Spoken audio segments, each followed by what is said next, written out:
నమస్కారం, welcome to Suman TV.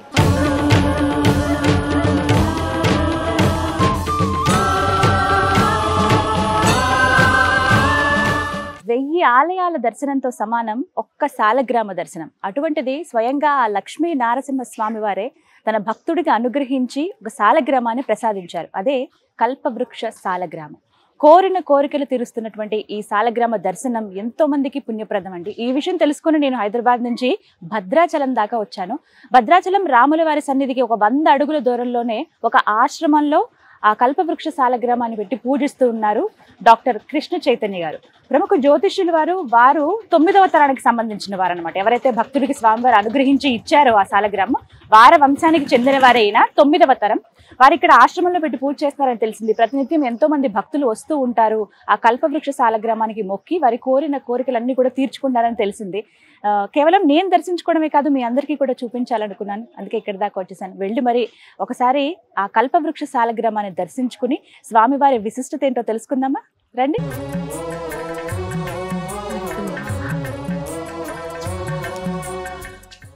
అంత ఎండలోంచి ఒక్కసారి ఆశ్రమంలోకి స్వామి సన్నిధిలోకి రాగానే హాయిగా అనిపిస్తుంది మనసంతా. ప్రస్తుతం మనతో పాటు ప్రముఖ జ్యోతిష్యులు డాక్టర్ కృష్ణ చైతన్య స్వామి ఉన్నారు. వారితో మాట్లాడదాం.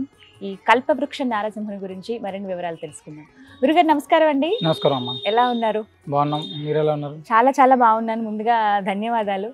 స్వామి కృప ఇక్కడ వరకు రాగలిగాము అని అంటే గనక విన్నప్పుడు నాకు చాలా ఆశ్చర్యం అనిపించింది. మీరు కూడా ఒకసారి చెప్పారు ఇలా సాలగ్రామం ఉంది, స్వయంగా అది స్వామివారు ప్రసాదించింది అని చెప్పి. ఎలా అయినా చూడాలనుకున్నాను, నాతో పాటు ప్రేక్షకులకు కూడా చూపించాలనే ఉద్దేశంతో మీరు పర్మిషన్ ఇచ్చినందుకు ఫస్ట్ థ్యాంక్ యూ అండి.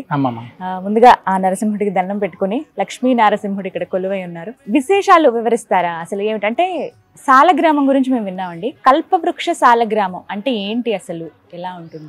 భద్రాద్రి దివ్యక్షేత్రంలో మనం ఇప్పుడు ఉన్నాం. ఈ యొక్క కల్పవృక్ష నారసింహ సాలగ్రామం అనేటువంటిది సాక్షాత్తు 750 సంవత్సరాల క్రితం లక్ష్మీ నరసింహస్వామి వారే రంగాచార్యులు అనేటువంటి వృద్ధ వైష్ణవుడికి వారి యొక్క 98 సంవత్సరాల అవసాన దశలో నరసింహస్వామి యొక్క ఆరాధన ప్రతినిత్యం కూడా వారు చేసేటువంటి వారు. చివరి దశలో స్వామిని ప్రార్థన చేస్తూ, అంటే నీ యొక్క దర్శనం చేసుకోకపోతే నా యొక్క శరీరం ఉన్నా లేకపోయినా ఒకటే కదా అనేటువంటి దాంతో ఆయన బాధపడుతుంటే భగవంతుడే సాక్షాత్తుగా కల్పవృక్ష నారసింహ సాలగ్రామాన్ని ఆయనకు అందించారండి. సుమారు 750 సంవత్సరాల క్రితం. అప్పటి నుంచి కూడా విశేష ఆరాధనలు అందుకుంటూ వస్తుంది ఆ సాలగ్రామం. అంటే ఇక్కడ కల్పవృక్షం అని ఎందుకు అంటామంటే ఈ యొక్క సాలగ్రామం యొక్క వైభవం చాలా అద్భుతమైనటువంటిది. అంటే స్వామి అక్కడ లోపల కల్పవృక్షంలోనే వృక్షం ఉంది, ఆ సాలగ్రామంలోనే కల్పవృక్షం ఉంది. అదే విధంగా గోవుకు సంబంధించినటువంటి పాదం ఉంది ఆ సాలగ్రామంలోనే. అంటే కామధేను కల్పవృక్షం రెండు అందులో ఉన్నాయి. భగవంతుడు ఇచ్చినప్పటికీ అది చాలా అద్భుతమైనది. అంటే భగవంతుడే సాక్షాత్తుగా ఇవ్వడం చేత చాలా విశేషమైనటువంటి ఫలితం, విశేషమైనటువంటి అనుగ్రహాన్ని మనకు అది అందిస్తుందండి. అంటే ఇక్కడ సాలగ్రామాలు మీరు అన్నట్టుగా అనేక ప్రాంతాల్లో ప్రతి ఒక్క ఇళ్లలో కూడా ఉంటుంటాయి. కానీ భగవద్ అనుగ్రహం అనేటువంటిది కలిగినటువంటిది, అది భగవంతుడు ఇవ్వడం అనేటువంటి చేత అది చాలా విశేషమైనటువంటిది. దాన్ని మేము ఆరాధిస్తున్నందుకు చాలా ధన్యులం. అది నిజంగా ఇప్పుడు మనం చూస్తున్నది అదే సాలగ్రామం. ఇక్కడ ఉండేటువంటిది యొక్క స్వామి యొక్క రూపంలో ఉండేటువంటిది ఇది. లోపల కల్పవృక్షం ఉంది, అంటే కల్పవృక్షం ఉంది, లక్ష్మీ సంభవం ఉంది, దాంతో నృసింహ సాలగ్రామం, దాంతో కల్పవృక్ష నారసింహము అని దానికి పేరు.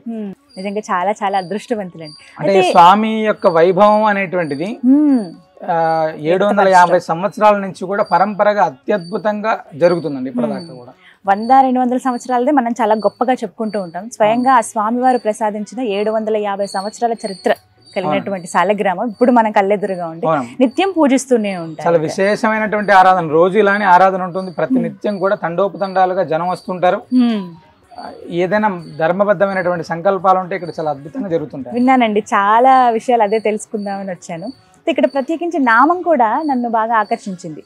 గోవింద సాలగ్రామాశ్రమం అంటే ఎందుకు ఈ పేరు పెట్టడానికి కారణం? అంటే ఇక్కడ ఈ యొక్క కల్పవృక్ష నారసింహ సాలగ్రామాన్ని మేము మా ఇంట్లో ఆరాధించేటువంటి వాళ్ళం. భగవద్ అనుగ్రహం చేత, అంటే భగవంతుడు సంకల్పం చేత ఆయన స్వప్నంలో చెప్పడం వలన ఈ యొక్క సాలగ్రామాన్ని కొద్ది కాలం క్రితం మనం బయటకి అందరికీ కూడా చూపించి ప్రతినిత్యం ఆరాధన చేయాలి, అంటే భక్తులందరూ దర్శనం చేసుకునేటువంటి విధంగా ఏర్పాటు చేయాలనేటువంటిది పెట్టుకున్నాం. అయితే ఆ సమయంలో అశరీరవాణిగా స్వామి యొక్క స్వప్నంలో అంటే గోవుని గోవిందుడిని ఒకే దగ్గర ఉంచి ఆరాధన చేయాలి అని చెప్పి భగవద్ ఆజ్ఞ. దాంతో మన యొక్క సాలగ్రామ ఆశ్రమంలోనే గోమాతలకు సాలగ్రామానికి ఏకకాలంలో ప్రదక్షిణ చేయాలి అనేటువంటి సంకల్పంతో గోవింద కల్పవృక్ష నారసింహ సాలగ్రామ ఆశ్రమం అని పెట్టాం. అంటే గోవిందుడు ఉన్నారు, గోవు ఉన్నారు. అంటే ఇక్కడికి వచ్చేటువంటి వాళ్ళకు స్వామి అనుగ్రహం ఒకటైతే సాక్షాత్తు అంటే 33 కోట్ల మంది దేవతలందరూ కూడా గోమాతలో ఉంటారని చెప్తాం కదా. అలాంటి గోమాతకు చుట్టూ అలానే స్వామి చుట్టూ ప్రదక్షిణ చేయడం, సాక్షాత్ నృసింహుడు ఇచ్చినటువంటి సాలగ్రామానికి ప్రదక్షిణ చేస్తున్నాం, గోమాతకు ప్రదక్షిణ చేస్తున్నాం. అద్భుతమైనటువంటి ఫలితం ఉంటుందండి. అసలు ఈ సాలగ్రామం మీ దాకా ఎలా వచ్చింది? రంగాచార్య స్వామివారు అనేటువంటి వారు మాకు 9వ తరం, ఇంకా పెద్ద మేము 9వ తరం అండి. వారికి మీరు 9వ తరం. అవును, అప్పటి నుంచి కొనసాగుతున్నటువంటి పరంపర. మాలో చాలా మంది విశేషమైనటువంటి ఆరాధన చేసి ఉన్నారు. మధ్యలో కొద్ది కాలం స్వామి ఆరాధన చాలా తక్కువగా జరిగింది. మళ్ళీ మా దగ్గరకు వచ్చేటప్పటికి మేము కూడా నృసింహస్వామి యొక్క నృసింహ అనుష్ఠాన మంత్రం చేత నృసింహ ఉపాసకులుగా ఉండి, అంటే భగవంతుడు సంకల్పం ఏమో ఇప్పుడు బయటికి రావాలి అనుకున్నారేమో, ఈ కలియుగంలో నృసింహ అనుగ్రహం ప్రతి ఒక్కరి దగ్గరికి వెళ్ళాలి అని సంకల్పం చేసుకున్నారేమో. అందుకనే సుమారు కోవిడ్ కంటే ముందు నుంచి అందరూ దర్శనం చేసుకున్నటువంటి విధంగా పెట్టుకున్నాం. తర్వాత కాలంలో ఈ సంవత్సరం 2023 సంవత్సరంలో కార్తీక బహుళ త్రయోదశి స్వాతి నక్షత్రం రోజు విశేషంగా స్వామివారిని ఇక్కడ ఏర్పాటు చేసుకున్నాం. ఆ రోజు నుంచి ఈ రోజు దాకా కొన్ని వేలాది మంది దర్శనం చేసుకుంటున్నారు. గురుగారు, కల్పవృక్ష సాలగ్రామానికి జరిగేటువంటి పూజా విశేషాలు, ఎందుకంటే అన్ని దేవి దేవతలకు పూజ చేసినట్టుగా సాలగ్రామానికి చేయరు, ప్రత్యేకంగా ఉంటాయి పూజలు. మరి ఇక్కడ ఎటువంటి పూజలు జరుగుతాయి? కల్పవృక్ష నరసింహుడికి సంబంధించినటువంటి ఈ యొక్క విశేషమైనటువంటి పూజల్లో ప్రతినిత్యం కూడా స్వామివారికి సుప్రభాత సేవ ఉంటుంది. ఉదయం 8 గంటలకు తిరుమంజనం ఉంటుంది.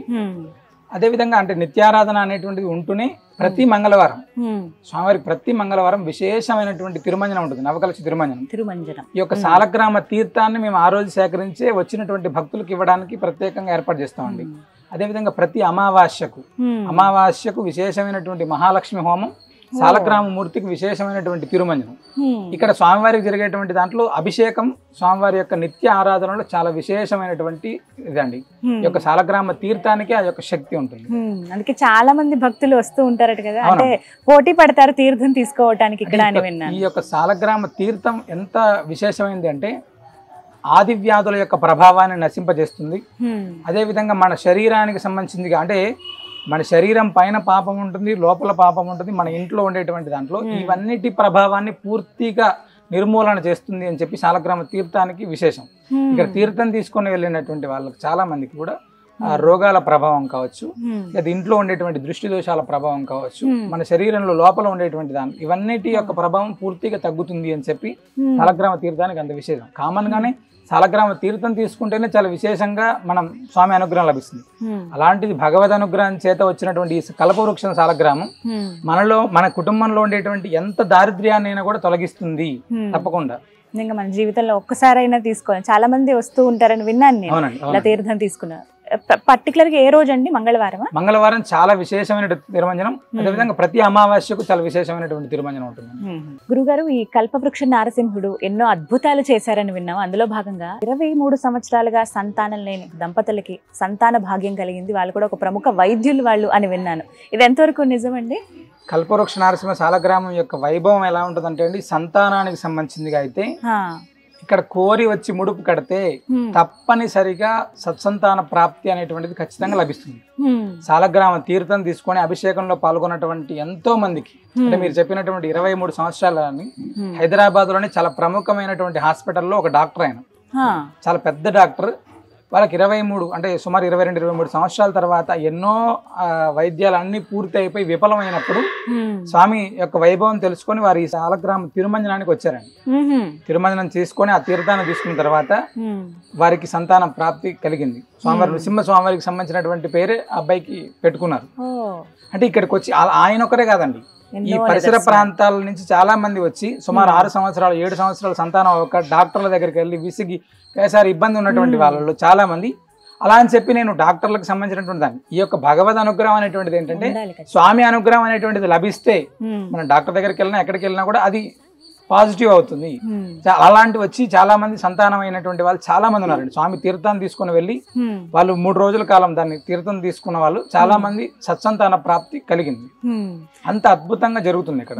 గురుగారు అలాగే ముడుపుల గురించి ప్రత్యేకంగా చెబుతూ ఉంటారు, వాటి గురించి కూడా వివరించండి. అంటే ముడుపు అనేటువంటిది ఇక్కడ కోరి కొలిస్తే భగవంతుడు కొంగు బంగారం లాగా ఉంటాడు అని చెప్పడానికి ఇక్కడ ఏ ముడుపు కట్టినా, అంటే ముడుపు స్వామివారికి సంతానానికి సంబంధించింది కాదు, లేదా మన ఇంట్లో ఆరోగ్య సమస్యలు ఉన్నాయి, లేదా ఆర్థిక సమస్యలు ఉన్నాయి, లేదా మన పిల్లలకు సంబంధించినటువంటి సమస్యలు ఉన్నాయి, ఏదైనప్పటికీ కూడా నీ దగ్గర ధర్మబద్ధమైనటువంటి సంకల్పం ఉంటే తప్పకుండా ఇక్కడ 40 రోజులు పూర్తవుతుందండి.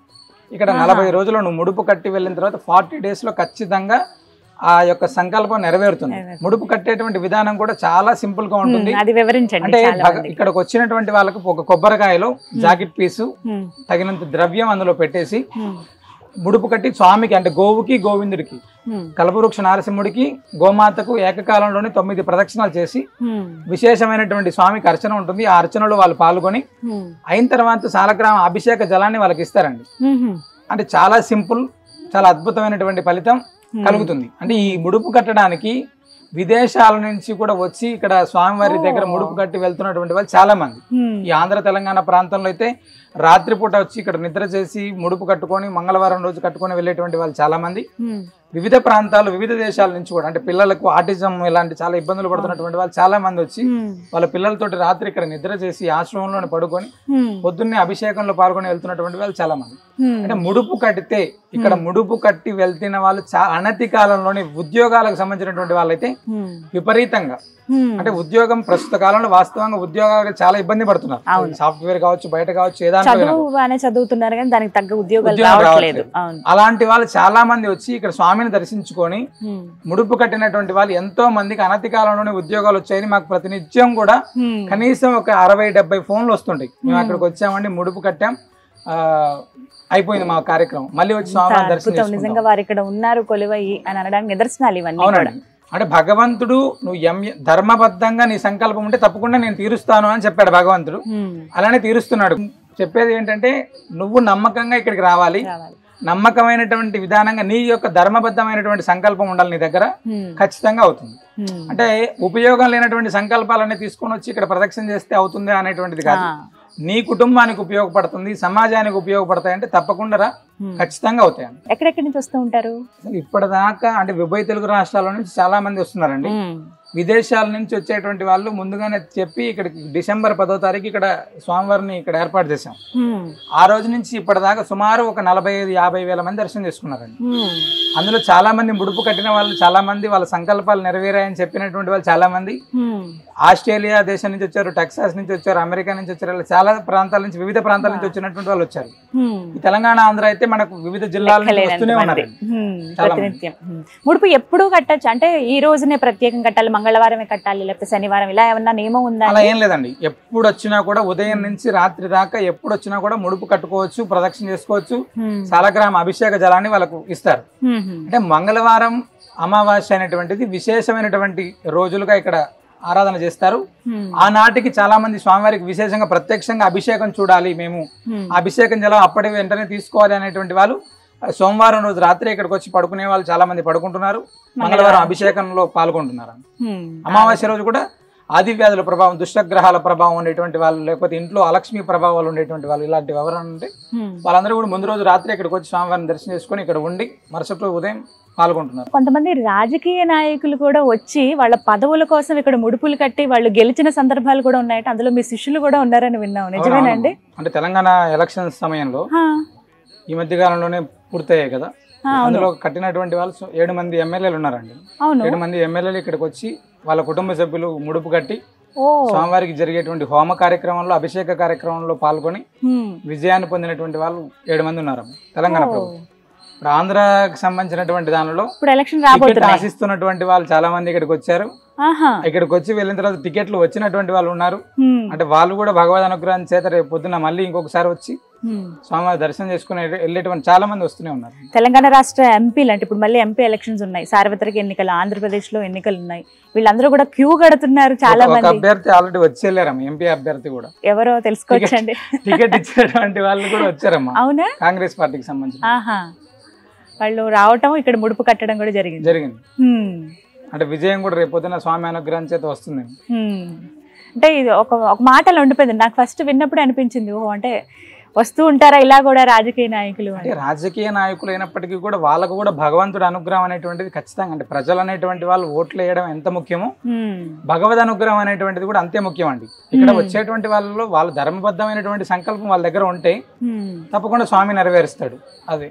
అలాగే ఇంకొక మాట విన్నాను గురువు గారు, వాళ్ళకి ఇంకా టికెట్ రాదు, అవకాశాలు కూడా లేవు అన్నవాళ్ళు వచ్చి స్వామి దగ్గర దండం పెట్టుకుని ముడుపు కడితే వాళ్ళకి టికెట్ వచ్చిందని చెప్పి మళ్ళీ వచ్చి స్వామివారికి ధన్యవాదాలు చెప్పుకోవడానికి వచ్చారట. ఇద్దరు అభ్యర్థులమ్మా, ఆంధ్రప్రదేశ్కి సంబంధించినటువంటి వాళ్ళు 2 అభ్యర్థులు.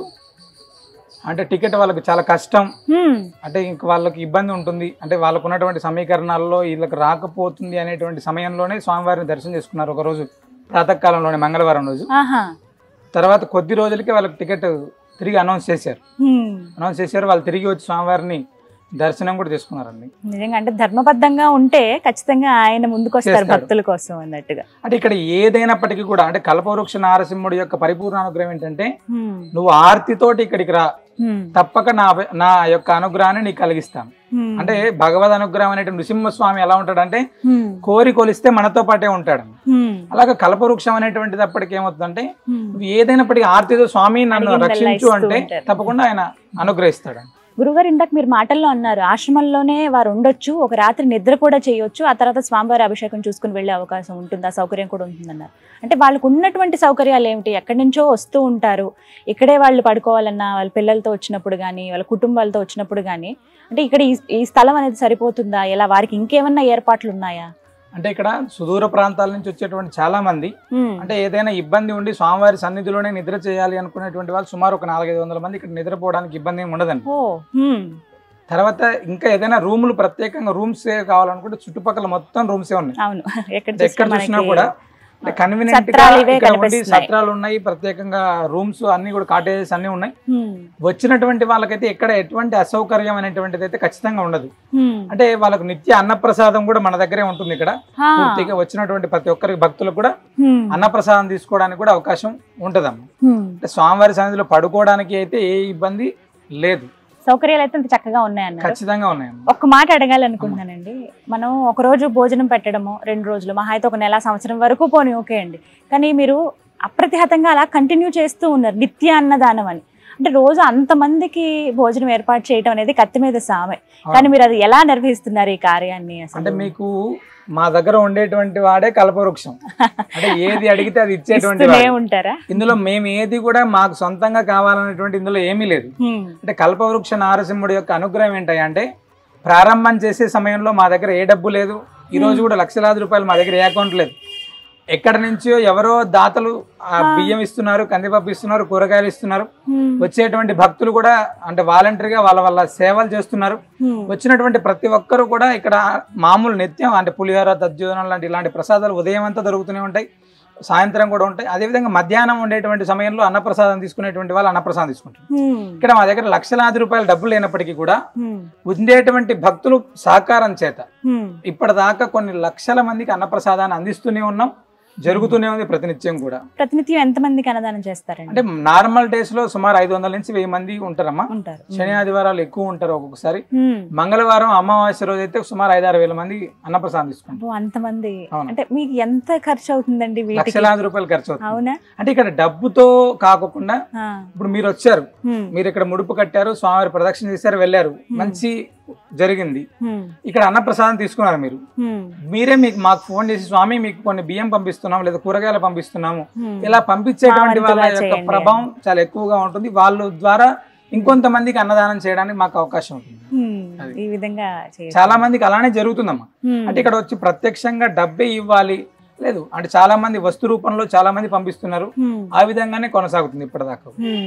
గురువుగారు మీ గురించి విన్నప్పుడు నాకు చాలా సంతోషం అనిపించిందండి. ఇదివరకు కూడా మాట్లాడాము.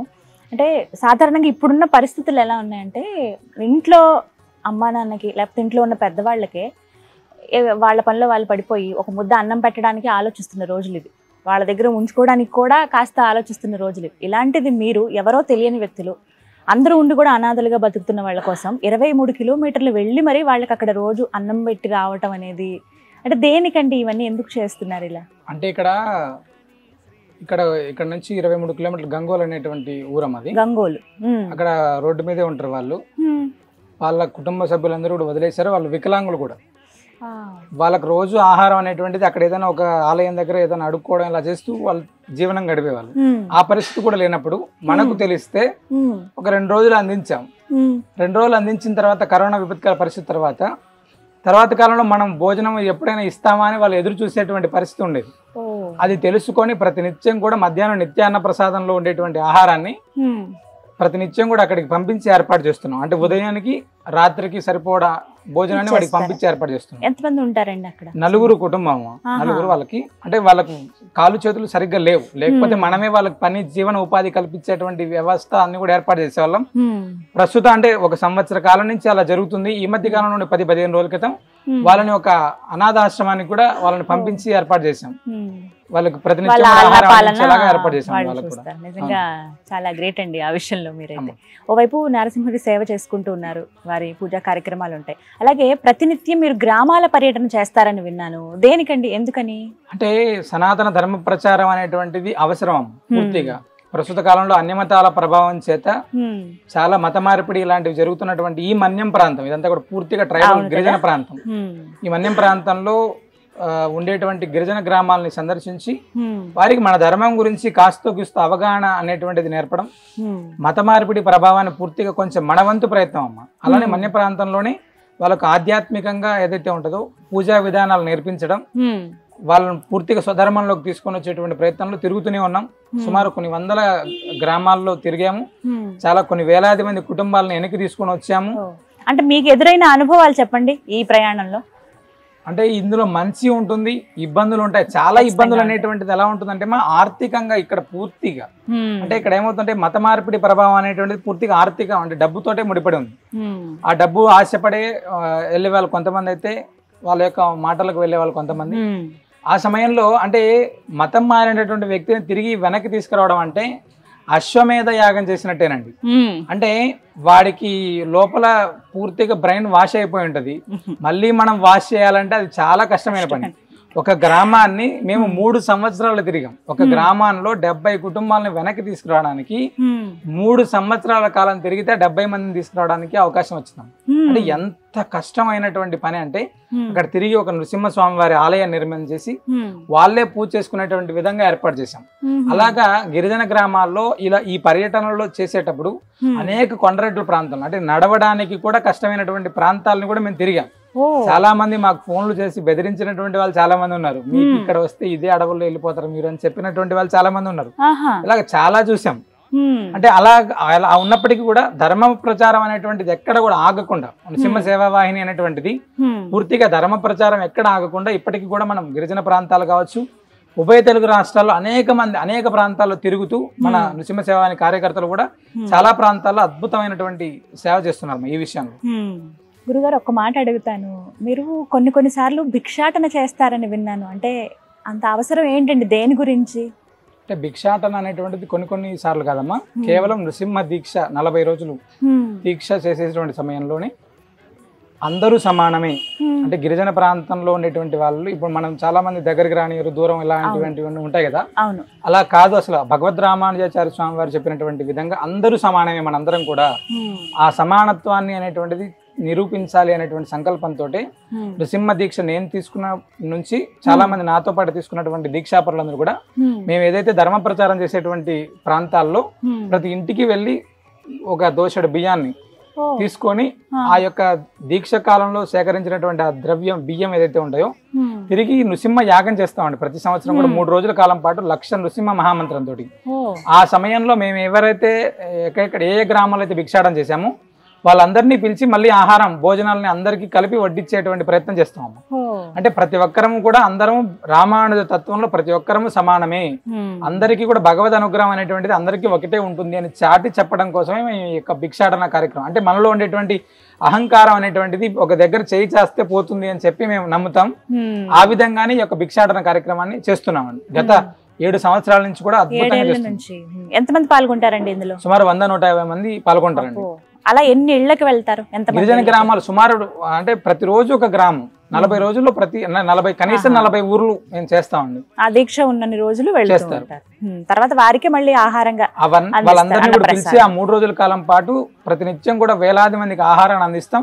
ఒక్కొక్క రోజు కొన్ని గ్రామాలు పిలిచి వాళ్ళందరికీ కూడా ఆహారాన్ని అందించేటువంటి ప్రయత్నం చేస్తాం. చాలా చాలా గొప్ప నిర్ణయం అండి అదైతే. అంటే మనం భగవంతుడు చెప్పడం వరకే కాదు, అది మనం పాటించాలి అనేటువంటిది. రామానుజ తత్వం అనేటిది ఎలా ఉంటదంటే ఊరికి చెప్పడం కాదు, మనం ఖచ్చితంగా అందులో మనం చేసి ఇంకొకరికి చూపించాలి. ఆ విధంగానే చేస్తాం. అలంకరణ అయితే చాలా బాగుంది, నిండుగా కనబడుతున్నారు. రాగానే అబ్బా అని అనిపిస్తుంది. వైకుంఠంలో ఆయన అలా కూర్చున్నారా? స్వామి కూర్చున్నటువంటి అంటే ఆ ఉండేటువంటి విధానం చాలా శాంతమూర్తిగా భగవంతుడు అమ్మవారితో కలిసి ఉన్నాడు. నువ్వు అడగడమే తరువాయి నేను ఇవ్వడమే ఇస్తానన్నట్టుగా రెడీగా ఉన్నానండి. చాలా చాలా అదృష్టం అండి. చూడడమే ఒక భాగ్యం ఇలాంటి ప్రాంతాలకు రావటం. అలాంటిది ప్రతినిత్యం మీరు ఇక్కడే ఉంటారు, స్వామి సన్నిధిలో ఉంటారు, పూజ చేస్తూ ఉంటారు. చాలా అదృష్టవంతులు. ఇక్కడికి వచ్చేటువంటి భక్తుల అదృష్టం. అంతేనా? గోవింద కల్పవృక్ష నారసింహ సాలగ్రామ ఆశ్రమం. అవును. గోవుల్ని చూస్తున్నాండి, రాగానే స్వాగతం పలుకుతున్నట్టుగా చక్కగా లక్ష్మి కొలువే ఉంటుంది గోవులు అంటే సకల దేవతలు ఉంటాయి గోవులో. రాగానే కనిపిస్తే నాకు భలే సంతోషం అనిపించింది చూడగానే. అసలు ఎన్ని ఉన్నాయి అంటే మీరు ఈ నిర్ణయం తీసుకోవడానికి కారణం ఏంటి? గోవుల్ని సంరక్షిద్దాము అనే ఆలోచన. 2009 నుంచి మేము గో సంరక్షణ చేస్తున్నామా. అప్పుడు ఒక ఆవుతో ప్రారంభం చేసాం. మేము ఇప్పటిదాకా సుమారు మా దగ్గర 75 ఆవులు ఉన్నాయి. 75 ఆవులు మేము సంరక్షణ చేస్తున్నాం. ఎక్కడున్నాయండి? ఇక్కడ మన దగ్గర 18 ఆవులు ఉన్నాయి. గిరిజన ప్రాంతాల్లో కొన్ని ఆలయాలు మేము కట్టాం కదా, ఆ ఆలయాల దగ్గర ఉన్నాయి. కొంతమంది రైతులకు మేము ఆవులను ఇచ్చాం. కొత్త దుమ్ముగూడెం అనేటువంటిది, రెడ్డిపాలెం పక్కన సారప, ఇలా ప్రాంతాల్లో కొంత ప్రాంతాల్లో ఆ రైతులు వాళ్ళు వ్యవసాయం చేసుకునేటువంటి వాళ్ళకి లేదా అక్కడ ఉండేటువంటి రైతులకు ఉపాధి కోసం ఇచ్చినటువంటి ఆవులు కొన్ని ఉన్నాయి. ఇక్కడ మాత్రం 18 ఆవులు ఎప్పుడు ఉంటాయి స్వామివారికి. అంటే 18 అంటే 9 సంఖ్య ఉంటుందని, అలానే 9 ప్రదక్షిణ అనేటువంటి విధంగా 18 ఆవులు ఇక్కడ పెట్టుకున్నాము. అంటే ఆ గో సంరక్షణ అనేటువంటిది చెప్పడానికి చాలా ఈజీగా ఉంటుంది, చేసేటువంటి సమయంలో చాలా కష్టతరమైనటువంటి పని. అంటే చాలా మన పిల్లల్ని ఎంత శ్రద్ధగా చూస్తామో అంతకంటే ఎక్కువ శ్రద్ధగా చూడాల్సినటువంటి వాళ్ళు ఉంటేనే మాత్రమే గో సంరక్షణకి అర్హులమ్మ. ఏదో పెట్టాము దాన్ని చూసుకుంటున్నాం అంటే ఇబ్బందికరమైనటువంటిది అది. ఇలా గోవుని ఓవైపు మరోవైపు ఆ గోవిందుడిని సేవించుకోవటం వల్ల కలిగేటువంటి ఫలితాలు ఏమిటండి అసలు భక్తులకి? గోమాతకు సామాన్యంగా మన ఆహారాన్ని అందిస్తేనే ముక్కోటి దేవతలకు మనం ప్రసాదాన్ని నివేదన చేసినట్టుగా చెప్తాం. ఒక గోశాల 1 కోటి దేవాలయాలతో సమానమని మనకు పెద్దలు చెప్పున్నారు. అలాంటి గోశాలలో సాక్షాత్తు కల్పవృక్ష నారసింహుడే కొలువై ఉంటే వాళ్ళిద్దరికి ఏకకాలంలో ప్రదక్షిణ చేస్తే ఆ పుణ్యం అనేటువంటిది ఇంక వర్ణనాతీతం అనండి. అంటే ఈ యొక్క ఫలితం అనేటువంటిది సామాన్యంగా ఈ పుణ్యం వస్తుంది, ఇదే లభిస్తుంది అంటే వెనకల చేసినటువంటి పాపాలన్నీ కూడా పటాపంచలైపోతాయి. ఏదైతే పాపపు రాశులు ఉన్నాయో అవన్నీ కూడా ధ్వంసం అయిపోతాయి. ఇక్కడ ఒక్కసారి మీరు దర్శనం చేసుకుంటే మన పెద్దల దగ్గర నుంచి వచ్చినటువంటి పితృశాపాలు, పితృదోషాలు కావచ్చు, మన పెద్దలు చేసినటువంటి ఏవైతే ఉంటాయో అవన్నీ కూడా మనం చేసినటువంటివి కూడా ఆ పాపపు రాశులన్నీ కూడా పటాపంచలైపోతాయి. ఇక్కడ గోవుని గోవిందుని ఏకకాలంలో దర్శనం చేసుకుంటే అనేటువంటి విధంగా మేము ఏర్పాటు చేసాం. చాలా సంతోషం. వచ్చిన వారు కూడా అదే చెబుతున్నారు, భక్తుల నుంచి కూడా వినపడుతున్న మాట అదే. చాలా మంది మళ్ళీ వచ్చిన వాళ్లే ఉన్నారు. అంటే ఇక్కడ మహిమ తెలుసుకుని విని మిగతా వాళ్ళకి చెప్పటము, వాళ్ళు సుదూర ప్రాంతాల నుంచి వచ్చి ఇక్కడ ఇంకా భద్రాచల రాముడు ఆయన ఇక్కడే ఉన్న, ఆయన నడయాడిన పుణ్య ప్రదేశం ఇది. అక్కడ మీరు ఈ విధంగా సేవ చేస్తున్నారు. స్వయంగా ఆ స్వామివారే అందించినటువంటి సాలగ్రామం, అన్ని విశేషాలే కనపడుతూ ఉన్నాయండి. చివరిగా భక్తులకు మీరు చెప్పదలుచుకున్నది? ఆశ్రిత భక్తవత్సలుడే కొలువై ఉన్నటువంటి భద్రాద్రి దివ్యక్షేత్రంలో గోవింద కల్పవృక్ష నారసింహ సాలగ్రామ దివ్య దర్శనం చేత మన జన్మ చరితార్థం అవుతుంది. ఇక్కడ దర్శనం చేసుకుంటే ధర్మబద్ధమైనటువంటి ఏ సంకల్పమైనా కూడా తప్పక నెరవేరుతుంది. ఆంధ్రప్రదేశ్, తెలంగాణ రాష్ట్రాల నుంచి కొన్ని వేలాది మంది ప్రతినిత్యం కూడా కల్పవృక్ష నారసింహుడి యొక్క దర్శనానికి వస్తున్నారు. కాబట్టి మనం కూడా ధర్మబద్ధమైనటువంటి సంకల్పం అయితే తప్పనిసరిగా రండి, స్వామివారిని దర్శించుకోండి. మీ యొక్క సంకల్పాలను నెరవేర్చుకోవడానికి అవకాశం ఉంటుంది. ధర్మబద్ధమైనటువంటివి మాత్రమే, మళ్ళీ చెప్తున్నాను, ధర్మబద్ధమైనటువంటివి మాత్రమే ఇక్కడ నెరవేరుతాయి. తప్పనిసరిగా స్వామి యొక్క పరిపూర్ణ అనుగ్రహం లభిస్తుంది. నిజంగా ఈ ప్రాంతంలో అడుగు పెట్టడమే ఒక మహద్భాగ్యం అండి. ఆయన రప్పించుకుంటేనే తప్ప రాలేము. నేను అనుకున్నాను మీరు చెప్పినప్పుడు, చూడాలనిపిస్తుందండి నాకు కూడా సాలగ్రామం అనుకున్నాను, కానీ అనుగ్రహం ఆయన పిలిచారు కాబట్టి ఇక్కడి వరకు రాగలిగాము. తొందరగా అనుగ్రహం లభించినట్టే మీకు. అవును, 2-3 నెలల క్రితమే మనం మాట్లాడుకున్నాం. 2-3 నెలల్లోనే స్వామివారి ఇక్కడ రప్పించుకున్నారు. ఖచ్చితంగా నేను కూడా ముడుపు కడతాను. ఖచ్చితంగా ఆయన అనుగ్రహం ఉంటుంది అందరిపైన. ఉడుపు కట్టినా కట్టకపోయినా ఒక కోరిక ప్రేమగా ఆయన దగ్గర నుంచి ఒక మాట అడిగితే చాలు, ఒక తండ్రిలా ఆయన ఆదరిస్తారు. ఖచ్చితంగా అందరికీ ఆయన అనుగ్రహం ఉండాలని కోరుకుంటూ మీ సంకల్పం ఏదైతే ఉందో మీరు ఇంకా ఏం చేద్దాం అనుకుంటున్నారండి? మీ ఆలోచన ఇంకేమైనా ఉందా? అంటే ధర్మబద్ధంగా ఉండేటువంటి మా సంకల్పాలు కూడా అన్ని కూడా నృసింహ సేవా వాహిని అంటే నృసింహ తత్వాన్ని ప్రతి గడపకు చేర్చాలనేటువంటిది మాది. అంటే కల్పవృక్ష సాలగ్రామాన్ని మా పెద్దలందరూ కూడా నిగూఢంగా లోపలే పెట్టుకున్నారు. మేము 9వ తరంగా ఉండేటప్పుడు అంటే ఈ యొక్క స్వామి అనుగ్రహం ప్రతి గడపకు చేర్చాలి కదా, అంటే మన దగ్గర పెట్టుకుని మనం ఒక్కరమే భగవద్ అనుగ్రహం పొందడం ఎందుకు అనేటువంటి సంకల్పంతో స్వామివారిని బయట పెట్టాం. ఈ నృసింహతత్వం ప్రతి గడపకు వెళ్తే ప్రతి గడప కూడా క్షేమంగా సుభిక్షంగా ఉంటే ఈ భారతదేశం అంతా కూడా సస్యశ్యామలంగా ఉంటుంది. అది ఒకటి. రెండవది నృసింహ గురుకులం అనేటువంటిది, అంటే మనం చదువు అనేటువంటిది ఉచితంగా ప్రతి ఒక్కరికి కూడా ధర్మ పూర్తి స్థలం అంటే మన సంస్కృతి సాంప్రదాయాలు ఎలా అయితే ఉన్నాయో అవన్నీ కూడా ఏర్పాటయ్యే విధంగా ఒక నృసింహ గురుకులం అనేటువంటిది ఏర్పాటు చేయాలనుకుంటున్నాం. అది తొందరలో కూడా స్వామి అనుగ్రహం చేత అది కూడా చేస్తామండి. అది నెరవేరాలని మనస్ఫూర్తిగా కోరుకుంటున్నానండి. చాలా సంతోషం మీతో మాట్లాడడం గురుగారు. నమస్కారం.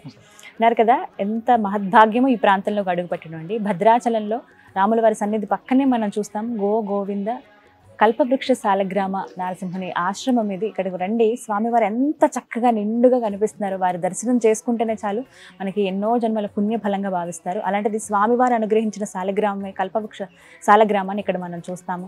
దర్శనం చేసుకుని మన కోరిక ఏదైనా ఉంటే అది కోరుకుని ముడుపు కట్టి 9 ప్రదక్షిణలు చేసి ఆ స్వామివారి దగ్గర కట్టేసి వెళ్తే ఖచ్చితంగా అది నెరవేరుతుంది.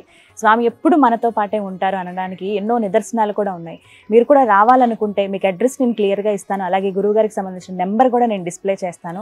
మీకు తెలిసిన వారికి ఏమన్నా అపాయం ఉందనో లేకపోతే ఏదైనా అవసరం ఉందనో అక్కడో ఒక్కసారి స్వామిని దర్శించుకుంటే చాలు అనుకున్న వాళ్ళు అడ్రస్ కూడా క్లియర్గా ఇస్తాను. రండి, దర్శనం చేసుకోండి, మీ కోరిక ఏంటో స్వామివారికి విన్నవించండి. వారి కృప మీ అందరిపైన ఉండాలని కోరుకుంటున్నాను. జై నరసింహ. నమస్తే.